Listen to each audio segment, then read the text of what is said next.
Bismillah wa salatu wa salamu ala rasulillah wa ala alihi wa ashabi ajma'in. L'après-Umrah. Qu'est-ce que Dieu et son prophète attendent de nous après avoir fait une Umrah, après avoir eu la chance d'aller dans cet endroit, dans la mosquée du prophète, dans le temple sacré, et d'avoir accompli cette adoration. Je vais m'appuyer sur deux hadiths pour essayer de vous démontrer que la Umrah n'apportera véritablement ses fruits que si elle va déclencher chez nous une poussée de foi, mais qui va durer, et qui va nous pousser à mettre en place un programme spirituel pour rester en contact avec Dieu comme on l'a été pendant 15 jours, là-bas en Arabie Saoudite, durant la Umrah. Le premier hadith, c'est celui qui nous dit لَنْ يُؤْمِنَ أَحَدُكُمْ حَتَّى يُحِبَّ لِأَخِيهِ مَا يُحِبُّ لِنَفْسِهِ. Aucun d'entre vous n'atteindra la véritable foi que s'il aime pour son frère ou pour les autres ce qu'il aime pour lui-même. En partant à la Umrah, nous avons eu une augmentation de foi, tout à fait normale. Mais afin que cette foi soit réelle et qu'elle soit véritable, c'est-à-dire en fait qu'elle demeure, il faut aimer pour les autres ce que l'on aime pour soi-même. Et malheureusement, vous allez voir, je pense que vous avez fait le même constat que moi, les gens qui accomplissent la Umrah et qui voient leur foi augmenter n'ont pas assez fait d'efforts sur eux-mêmes pour atteindre ce degré de fraternité qui fait que leur foi est véritable et elle va rester. Ce n'est pas une excitation qui va s'arrêter dès qu'on revient en France. Mais c'est une chose qui va durer, qui va nous transformer. N'avez-vous pas remarqué que beaucoup de pèlerins ont fait preuve d'égoïsme, ont pensé à eux durant les rites de la Umrah, durant le séjour à la Mecque et à Médine? Moi, j'ai remarqué des comportements qui sont de l'égoïsme et qui prouvent que tant qu'on n'a pas combattu cet égoïsme, on n'arrivera pas à atteindre la véritable foi. Des choses concrètes que nous avons vues et expérimentées. Dans deux situations différentes. La première, quand les gens sont dans une situation où ils n'ont pas beaucoup de choix, c'est-à-dire une situation de galère. Par exemple, quand il n'y a pas assez de place pour tout le monde, c'est là qu'on va voir qui pense aux autres, qui va se sacrifier pour les autres. J'entends par là toucher la pierre noire. Certaines personnes vont faire du mal aux autres, bousculer, écraser, tirer pour toucher la pierre noire, alors qu'il aurait mieux valu pour leur foi de céder leur place aux autres. S'ils étaient en situation de bousculade, il aurait mieux valu pour eux de laisser les autres avoir cette chance afin que leur foi augmente. Car ce n'est pas en touchant la pierre noire ou en l'embrassant qu'automatiquement on a la foi. C'est pas vrai. On a vu la même chose pour la visite et la salutation du prophète, alayhi salatu wassalam, de son tombeau à Médine. Vous avez vu le nombre de monde qui attend et comment des gens ne respectent pas la queue, et quand les portes s'ouvrent ou les rideaux s'ouvrent, que ce soit du côté des femmes ou des hommes, et bien c'est la débandade, on se tire, on se bouscule, et puis on prend une place et on fait un sitting, on veut plus un sit-in, on ne veut plus bouger de place, alors qu'il y a des gens qui attendent. En fait, on a pensé à soi. Et bien en pensant à soi, on n'atteint pas la véritable foi. Même chose quand il s'agit de monter dans les transports, les bus. Nous, par exemple, nous étions dans un hôtel avec une navette, et quand on quittait le haram de la Mecque et qu'on devait prendre un bus, mais il y avait du monde. Il y avait du monde. Et bien, certaines personnes ont été égoïstes. Au lieu de laisser monter les personnes âgées, les personnes handicapées, les enfants, les femmes ou les premiers arrivés, on se bouscule. C'est la bagarre. Alors qu'on vient de prier ensemble, qu'on a eu énormément de récompenses dans notre prière, et bien, dès qu'on quitte cette adoration, on retombe dans la vie quotidienne, on oublie. La foi n'est pas véritable. Il y a un problème.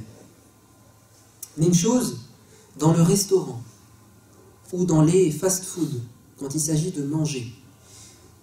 Il n'y a pas assez de nourriture pour tout le monde, par exemple, ou bien il y en a assez, mais on va être les premiers servis, on va se faire du mal, se bousculer, prendre la place des autres. Tout ça, c'est de l'égoïsme.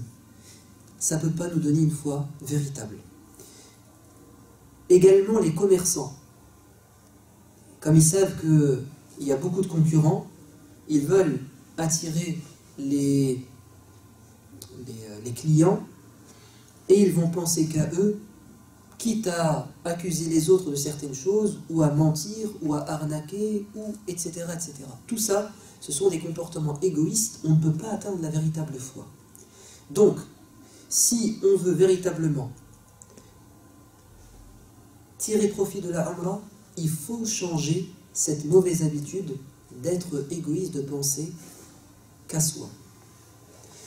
Mais également, on a dit quand il n'y a pas beaucoup de choix, on pense à soi, quand on est dans la galère.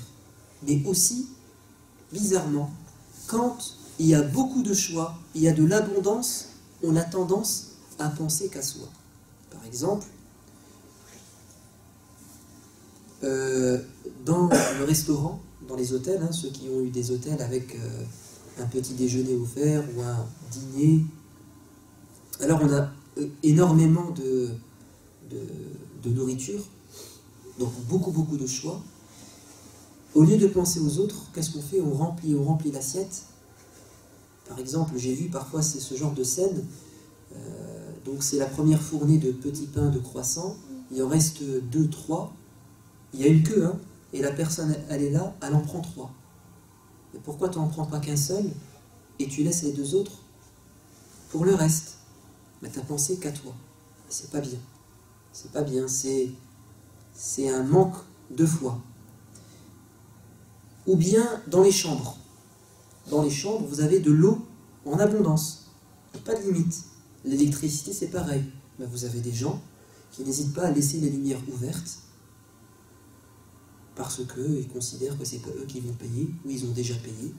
Ou alors, ils exagèrent dans l'eau des douches, comme si l'eau était gratuite, comme si on pouvait gaspiller l'eau sans limite. Tout ça, c'est quand on est dans le luxe, on s'oublie parfois et on se laisse aller. Également des choses un peu choquantes qu'on a pu voir, c'est aussi la saleté. Les gens qui ne respectent pas la rue, et quand en plus c'est l'enceinte sacrée, eh ben c'est quelque chose de désagréable, de très condamnable. Le fait de jeter un papier, une canette, de cracher par terre, tout ça c'est des mauvaises habitudes qui prouvent qu'on est encore égoïste, donc on n'a pas atteint la véritable foi. Ou bien par exemple, dans l'égoïsme, quand on est plusieurs dans une chambre, il y a parfois des personnes qui ne pensent pas à leurs voisins, enfin à ceux qui vivent avec eux, dans la chambre. Donc si le frère dort ou la sœur dort, il faut respecter son sommeil. Si je bavarde, eh ben, j'essaie de ne pas déranger. La lumière, j'essaie de trouver un moyen pour ne pas réveiller la personne, etc., etc. La douche. Quand on vit ensemble, c'est là qu'on révèle notre fort intérieur. Donc tout cet égoïsme est contraire à ce hadith. Vous n'atteindrez la véritable foi que si vous aimez pour les autres ce que vous aimez pour vous-même. si on veut, après la Umrah, atteindre la véritable foi, il faut penser aux autres, voire même se sacrifier pour les autres.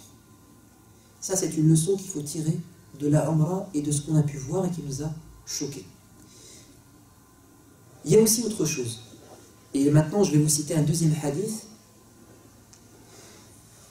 لَنْ يُؤْمِنَ أَحَدُكُمْ حَتَّى يَكُونَ هَوَاهُ تَبَعًا لِسُنَّتِي. Vous n'aurez la véritable foi que si vos passions, vos envies sont conformes à mes enseignements. C'est-à-dire qu'il faut être capable, en sortant de la Umrah, de changer nos habitudes, nos mauvaises habitudes, pour essayer de prendre les bonnes habitudes du prophète et de notre religion. Donc, si on veut véritablement atteindre la foi authentique, il faut qu'après la Umrah, je ne suis plus la même personne. Je prenne des bonnes décisions, des bonnes résolutions, en revenant en France. Si j'avais des vices, des défauts, des manquements, eh bien je vais essayer de remédier à tout cela. Si je ne prends pas cette décision, je serai la même personne. J'aurais fait des hasanat, oui, pendant la Umrah, mais je n'aurais pas tiré bénéfice de la Umrah. Comme pendant le Ramadan. Pendant un mois, on fait des adorations, notre foi augmente, mais durant le reste de l'année, parfois, on retombe. Pourquoi? Parce qu'on n'a pas su prendre des bonnes décisions en sortant du mois du Ramadan. C'est pareil pour la Umrah. Ce sont des moments forts en spiritualité, il faut pouvoir les prolonger. Et pour cela, à mon avis, il faut absolument se fixer un programme spirituel. Et c'est pour ça qu'on vous a distribué dans le bus 2 feuilles, une feuille recto verso, qu'on a intitulée les objectifs du programme. Au recto et au verso, comment réaliser ce programme. Alors, c'est quoi ce programme? C'est ce que Dieu nous a demandé, son prophète. C'est-à-dire d'être en relation constante avec Dieu dans la prière, dans les invocations, avec Dieu en lisant son livre, son Coran, avec Dieu en faisant du dhikr. Tout ça, c'est dans notre religion. On a goûté à la saveur de la foi pendant la Umrah. Si on veut rester dans cette sérénité et ce bonheur spirituel, il faut continuer. Et pour continuer, il faut avoir un programme.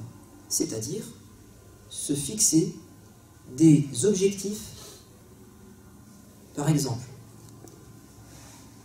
je me dis, en revenant de la Umrah, j'ai pris une bonne décision, je vais essayer chaque jour de lire le Coran.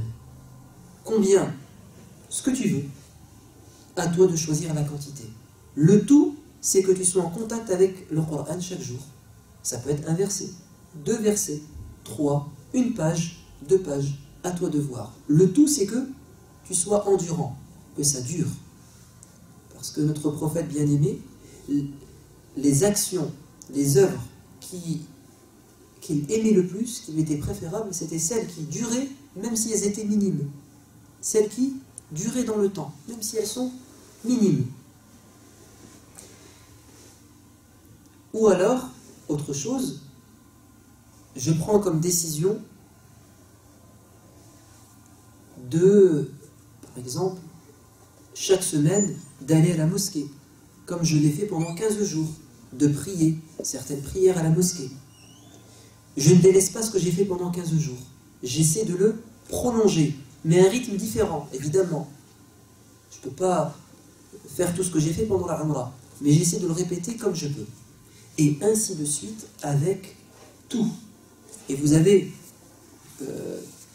dans ce programme qu'on vous a distribué et qu'on mettra en lien avec la vidéo, tout ce qu'il faut, des exemples, des conseils pour essayer d'augmenter sa foi, même si on est revenu de la Umrah. C'est possible. Dieu n'a pas disparu après la Umrah. Quand le prophète est décédé, Abu Bakr as-Siddiq a dit que celui qui adorait Mohammed sache que Mohammed est mort.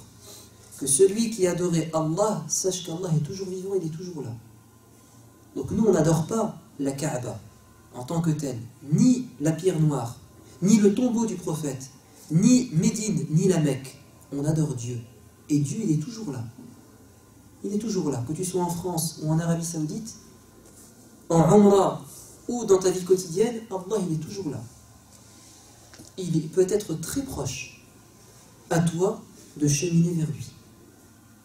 Voilà quelques conseils que je peux vous donner pour que notre foi augmente ou reste stable après la Umrah. Souvenez-vous des deux paroles du prophète, alayhi salam, vous n'atteindrez la véritable foi que si vous aimez pour les autres ce que vous aimez pour vous-même. Combattre donc son égoïsme. Et vous n'atteindrez la véritable foi que si vous vous conformez, vos envies, vos passions, vos habitudes sont conformes à ma sunna, à mes enseignements. Wallahu a'lam, et à très bientôt. Wassalamu alaikum wa rahmatullahi.